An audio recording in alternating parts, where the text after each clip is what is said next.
Greetings, friends. Pastor Will here, and welcome to episode 50 of the Emmanuel Forum for this week, March the 16th, 2025. We are in Lent now. We've had our first Ash Wednesday service, as well as the first week of Lent. So for this 50th episode and the next subsequent episodes through Lent, we will be going through Martin Luther's small catechism. You know, we in the church today use the small catechism to help train new Christians, to help bring people into the faith, culminating in their baptism, traditionally during the Easter Vigil, but it could be other times of the year.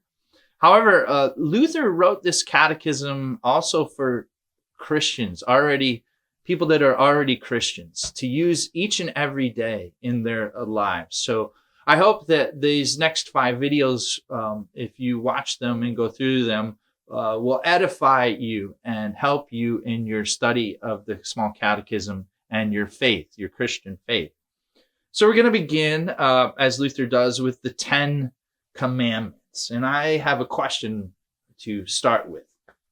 What are the 10 commandments? They're known as the greatest gifts to humankind. It was the first time ever that God revealed God's self to the people of Israel. And God did that at Mount Sinai and presented Moses and the people of Israel the 10 commandments. Now, the 10 commandments are the beginning. They're the foundation for the whole world that we have today.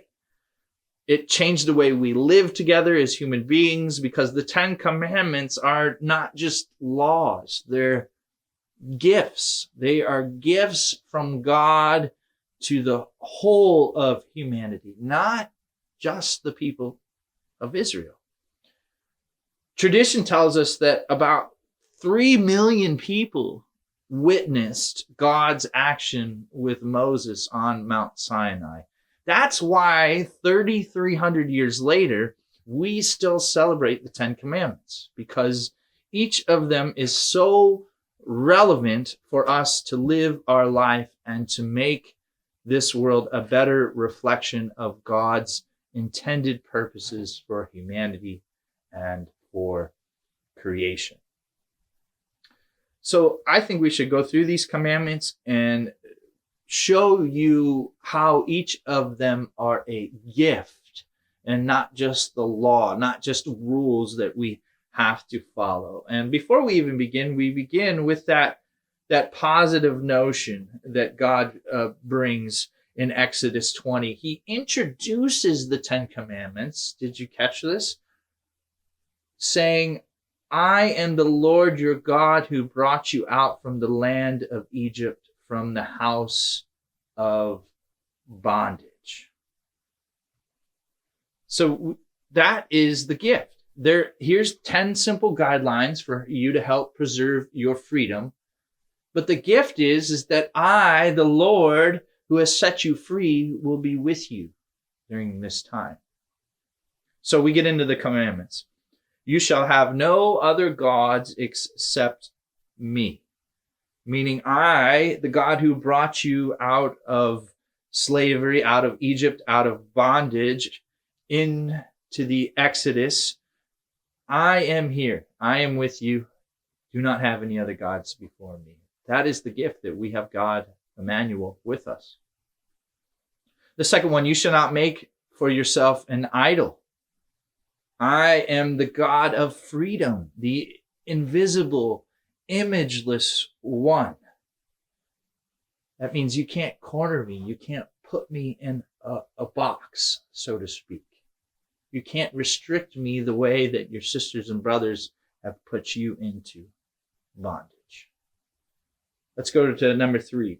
You shall not lift up the name of your Lord for an empty purpose. Don't take the Lord's name in vain. God's name, God's personal name, and God's relationship is important.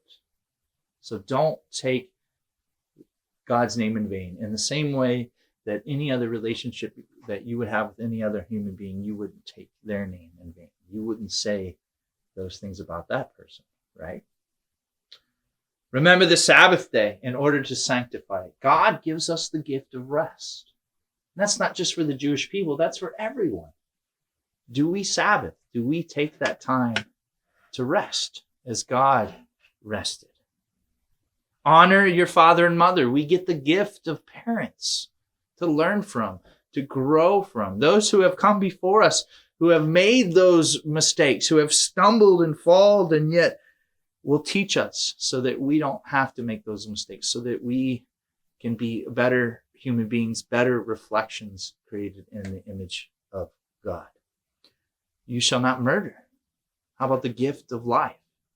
God gives us the gift to be here, to grow into this image of God. And therefore, we shouldn't take life away in any form or fashion. How about you shall not commit adultery? There's the gift of marriage, right? The gift of sexuality, of procreation. You shall not steal. We're given the gift of possessions, things to own, things to have. You shall not bear false witness against your neighbor. The truth. We're given the gift of truth, which helps us trust each other. And finally, you shall not covet. We're given the gift of what we already have, right? And thanks be to God for God's grace for those things that we do already have. So these gifts have been given to us already. We have them. We're in possession of them, and they serve as a guide to protect us so that we as human beings can live up to our ultimate joy, our ultimate potential that you and I know and call the kingdom of God. Well, that was just a short snippet I wanted to share with you about the 10 Commandments. Remember, they are not burdens on you. They are gifts for you. And if you can live into a life like that, where you see these as gifts, you will experience the joy and the reflection of being created in the image of God and living in God's kingdom. Thank you so much for watching this. Please hit the thumbs up and like it if you haven't. If you haven't subscribed, it's free to do so, and hit that bell so you don't miss any of our videos. Thanks again for watching. We'll see you next week, and remember, God is with you, Emmanuel.